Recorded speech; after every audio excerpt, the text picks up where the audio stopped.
बिस्मिल्लाह अर्रहमान अर्रहीम। आज हम आपको रसूल अल्लाह के नवासों जन्नत के नौजवानों के सरदार हज़रत इमाम हसन अलैहि अस्सलाम और हज़रत इमाम हुसैन अलैहि अस्सलाम की बचपन से जवानी तक की बाबरकत जिंदगी सुनाने जा रहे हैं। मदीना मुनव्वरा में हज़रत अली अलैहि अस्सलाम और हज़रत फातिमा सलामुल्लाह अलैहा के घर खुशियाँ आए। 15 रमज़ान 3 हिजरी को इमाम हसन अलैहि अस्सलाम और 3 शाबान 4 हिजरी को इमाम हुसैन अलैहि अस्सलाम पैदा हुए। रसूल अल्लाह ने खुद उनके कानों में अजान दी और अल्लाह के हुक्म से उनके नाम रखे। ये दोनों नवासे नबी की आंखों का तारा। रसूल अक्सर उन्हें गोद में उठाते, चूमते और फरमाते, हसन और हुसैन जन्नत के नौजवानों के सरदार हैं। सजदे में जब दोनों शहजादे पुश्त पर बैठ जाते तो अब सजदा लंबा कर देते ताकि बच्चे खुश रहें। बचपन ही से दोनों भाई इबादत गुजार, सखी और नेक थे। इमाम हसन अलैहि अस्सलाम नर मिजाज और सखावत में सबसे आगे थे।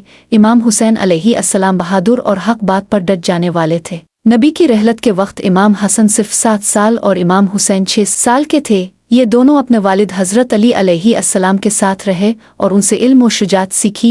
हज़रत अली अलैहि अस्सलाम की शहादत के बाद इमाम हसन अलैहि अस्सलाम खलीफा बने। लेकिन जब मुसलमानों में फितना बढ़ने लगा तो अपने सुलह को तरजीह दी ताकि खून खराबा ना हो और इस्लाम महफूज रहे। जंग जमल, सफियन और नारवान में अपने वालिद का साथ दिया और बहादुरी के जौहर दिखाए। हज़रत अली अलैहि अस्सलाम की शहादत के बाद इमाम हसन अलैहि अस्सलाम खलीफा बने। लेकिन जब मुसलमानों में फितना बढ़ने लगा तो अपने सुलह को तरजीह दी ताकि खून खराबा ना हो और इस्लाम महफूज रहे। इमाम हुसैन अलैहि अस्सलाम ने हमेशा अपने भाई का साथ दिया। वो सब्र, ईमान और इज्जत की राह पर चलते रहे। उनकी शख्सियत मुसलमानों के लिए बहादुरी, कुर्बानी और दीन पर कायम रहने की सबसे बड़ी मिसाल है। यूं इमाम हसन और हुसैन अलैहिमा अस्सलाम की जिंदगी बचपन से जवानी तक मोहब्बत, कुर्बानी और ईमान का हुसैन नमूना है। यही वो चिराग हैं जो क़यामत तक इंसानों को रोशनी दिखाते रहेंगे।